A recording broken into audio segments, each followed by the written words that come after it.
Melati dari Universitas Bengkulu. Kira-kira hari ini kita akan membahas apa ya? Jadi kali ini kita akan membahas mengenai Total Quality Management. Baik, materi pertama mengenai konsep dasar Total Quality Management atau TQM. Total Quality Management atau TQM merupakan suatu usaha keras yang membutuhkan kerjasama dari semua instansi pendidikan berkaitan perwujudan mutu dalam lembaga pendidikan atau sekolah.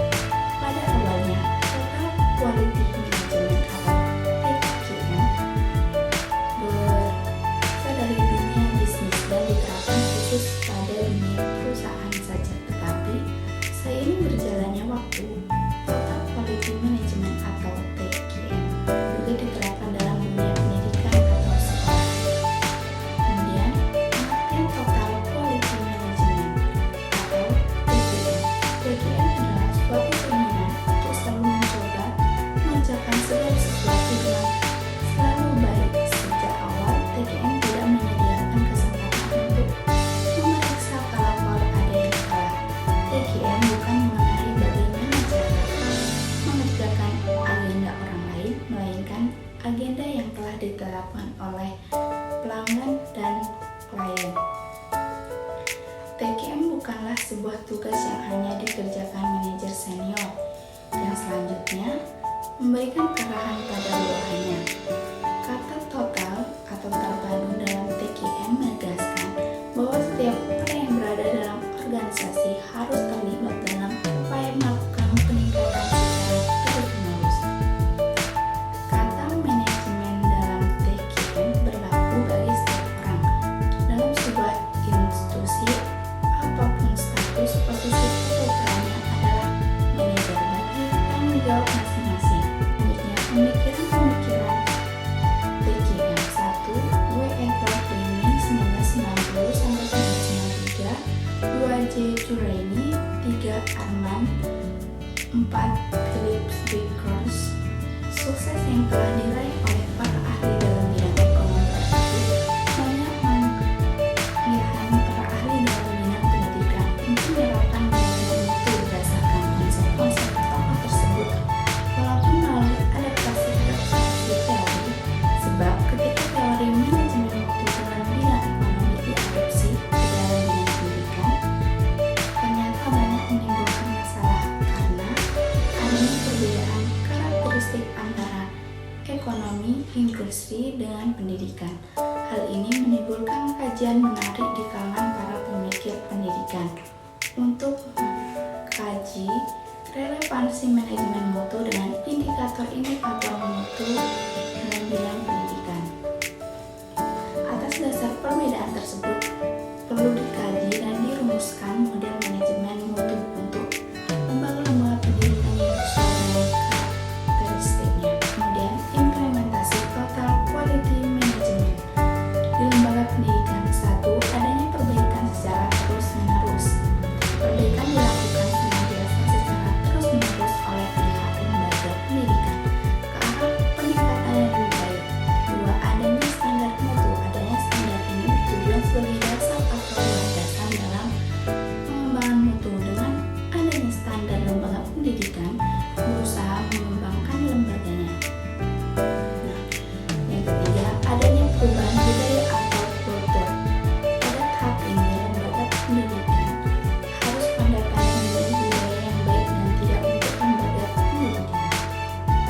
4. Adanya perubahan organisasi harus diarahkan pada peningkatan mutu pendidikan. Semua anggota harus aktif dalam melakukan peningkatan mutu. Dan yang kelima itu adanya usaha untuk mempertahankan hubungan baik dengan pelanggan. Selanjutnya itu yaitu pilar Total Quality Management. Craig dan Kurtfield 1962 mengungkapkan bahwa terdapat 5 pilar penting dalam keberhasilan TQM, yaitu organisasi kepemimpinan, komitmen, proses, dan produk. Dalam penjelasan Craig 1996 menghubungkan antara pilar-pilar tersebut sebagai berikut, yaitu produk adalah titik sentral untuk tercapainya tujuan dan pencapaian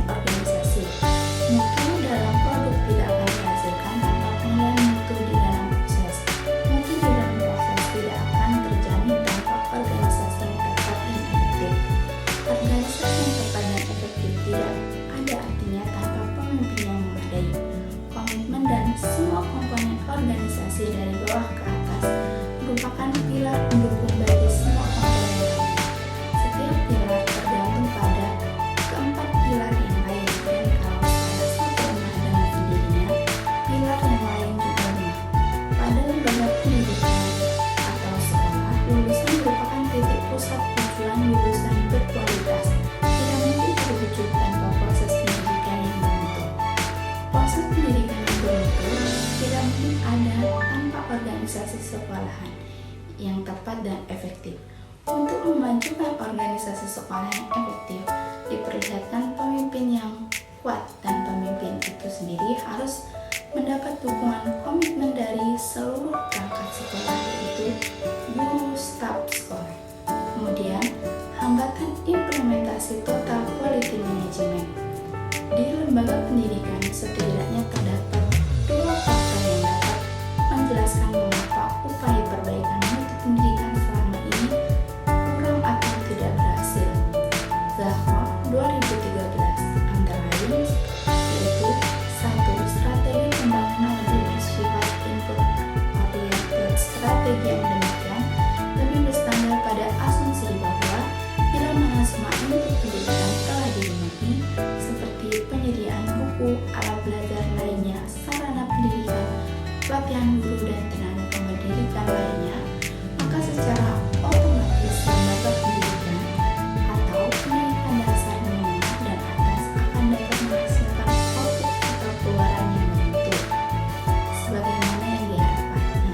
Yang kedua itu, pengelolaan pendidikan selama ini masih bersifat makro oriented, diatur oleh jajaran birokrasi di tingkat pusat. Akibatnya banyak faktor yang diproyeksikan di tingkat makro atau pusat tidak terjadi atau tidak berjalan sebagaimana mestinya di tingkat mikro atau lembaga pendidikan. Dengan kata lain, kompleksnya cakupan permasalahan pendidikan seringkali tidak dapat diperkirakan secara utuh dan akurat oleh birokrasi pusat. Nah, yang terakhir nih, mengenai filosofi baru